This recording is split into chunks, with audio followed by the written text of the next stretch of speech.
సనాతనమైన వైదిక ధర్మం చెప్పింది ఏమిటి? మరి ఈరోజు ఈ మధ్యన 2023లో ఒక గ్రంథం బైబిలు, 1426 నుండి 27 సంవత్సరాల మధ్య పుట్టుకొచ్చిన ఒక గ్రంథం ఖురాను, తర్వాత యూదులకు ఒక గ్రంథము, పార్శీవులకు ఒక గ్రంథము, ఇట్లా అనేక రకమైన గ్రంథాలు పుట్టుకొచ్చినాయి. అయితే సనాతనమైన వైదిక ధర్మంలో చెప్పింది ఏంటంటే, సర్వే జన సుఖినో భవంతు. సృష్టిలో ఉన్న, ప్రకృతిలో ఉన్న, బ్రహ్మాండంలో ఉన్న ఏ మానవుడైనా సుఖం, శాంతి, సంతోషంగా ఉండాలని చెప్పింది. ఇక ఏ అన్య మతాలలో ఇలాంటి వ్యాఖ్యలు ఉండవు. ఇక రెండవది, ఇప్పుడు పరమేశ్వరుడు అనేటోడు సృష్టికర్త ఒకరున్నారు. ఆది అంతం లేనివాడు, అండపిండ బ్రహ్మాండములకు అధిపతి, అక్షర పరబ్రహ్మ, రజోగుణము, సత్వగుణము, సమోగుణం, 3 గుణాలు కలిగి 3 గుణాలకు అతీతంగా ఉండేవాడే పరమేశ్వరుడు అనేది మన వేద గ్రంథాలలో చెప్పడం జరిగింది. అయితే క్షీరసాగర మదనంలో విషము, కాలకుట విషం వస్తే హాలాహలాన్ని మింగి పరమేశ్వరుడు సృష్టిని రక్షించాడు. మరి సృష్టి సమతుల్యత పాటించే అడ్మినిస్ట్రేటర్ విష్ణువు, శ్రీ మహావిష్ణువు, ఆ భగవానుడు, యోగేశ్వర భగవానుడు 9 అవతారాలు ఎత్తి రాక్షస సంహారం చేసి మరి సృష్టిని రక్షించడం జరిగింది. అంతే కదా.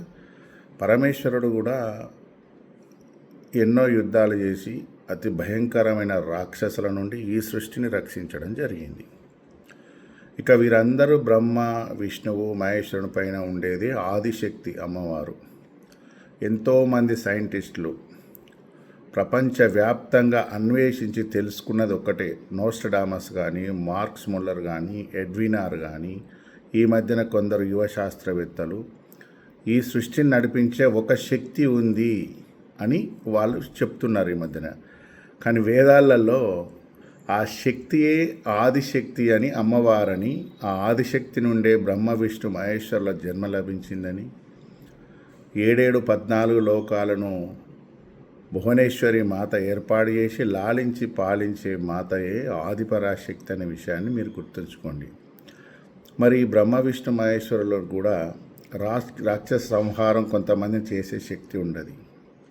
అప్పుడు చూడండి, దేవి ఆదిపరాశక్తి దుర్గాదేవి అమ్మవారిలో చేతులలో ఒక చేతిలో మాల ఉంటుంది, ఒక చేతిలో పుస్తకం ఉంటుంది, ఒక చేతిలో ఖడ్గం ఉంటుంది మహాకాళిది, ఒక చేతిలో విష్ణుదేవుని విష్ణుచక్రం ఉంటుంది, ఒక చేతిలో త్రిశూలం ఉంటుంది, ఒక చేతిలో పినాకి అనే బాణం ఉంటుంది. ఇవన్నీ ఏంటంటే ఈ ముగ్గురు బ్రహ్మ, విష్ణు, మహేశ్వరుల శక్తి ఒక రాక్షసుని సంహరించడానికి వీళ్ళ శక్తి సరిపోయినప్పుడు ఆ ప్రకృతి, సృష్టి, బ్రహ్మాండం అమ్మవారే కనుక ప్రకృతిలోని శక్తి అంతా ఆమె కనుక కుండలిని శక్తి, మనలో ఉన్న ఈ 7 చక్రాలను ఓపెన్ చేయాలనే కుండలిని శక్తి కూడా అమ్మవారిదే.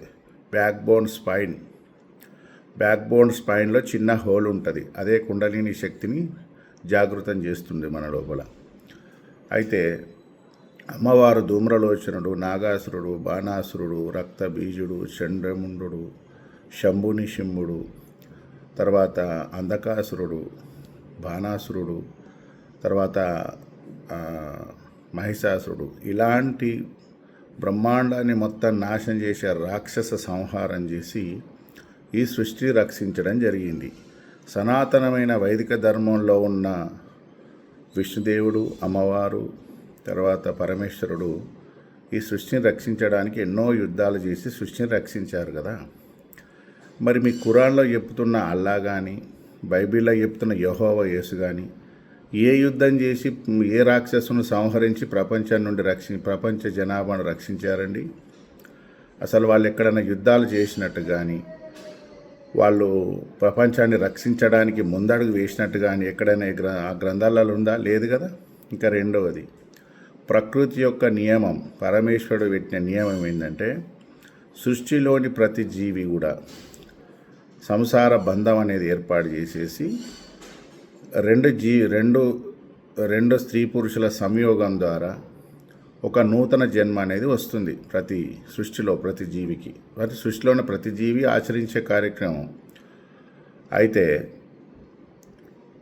వీరు కనీసం వివాహం చేసుకోలేదు, వీరు సృష్టి ధర్మాన్ని ఉద్ధరించలేదు. వీరి ద్వారా తద్వారా వీరికి సంతానం లేదు. సృష్టిని ప్రకృతిని ఉద్ధరించడానికి మన ద్వారా ఒక జన్మ వస్తే ఆ జన్మ ద్వారా కాల పరిక్రమణ చక్రం నడుస్తుంది. కాలచక్రానికి ప్రతి ఒక్కడు అతీతుడు కాదు.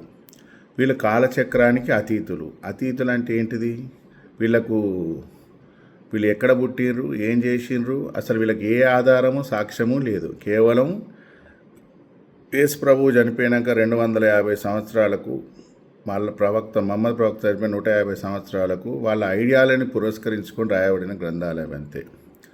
సరే, కొంత మంచి ఉండొచ్చు, కానీ ఆ అశ్లీలత అనేది కొంత ఉంది, తీసేసుకోమనేది మా అభిప్రాయం. ఎందుకంటే రాబోయే తరం మనకంటే ఒక అడుగు మెరుగ్గా ఉండాలి, అదే నేను చెప్పేది. కాబట్టి ఇప్పటికైనా ఆ మత పెద్దలో గ్రంథ పెద్దలో దయచేసి కొన్ని వ్యాఖ్యలు మార్చుకోండి, తీసేసేయండి. అశ్లీలత ఉంది అందులో. అయితే ఈ అశ్లీలత ఉన్న గ్రంథాల వైపు ప్రయాణిస్తూ సృష్టి ధర్మాన్ని ఉద్ధరించని దేవుళ్ళు అంటారు మీరు. మేము దూతలము, దేవుణ్ణి కాదంటారు వాళ్ళు. కానీ భగవంతుడు శ్రీకృష్ణుడు స్వయంగా నేనే పరమాత్మను, నేనే దైవాన్ని అని చెప్పి బోధించిన గీతే భగవద్గీత. సర్వే జన సుఖినో భవంతు. ఎవరు కూడా అన్యమతాల వైపు వెళ్ళకండి దయచేసి. ఇది నా యొక్క విజ్ఞప్తి మీకు.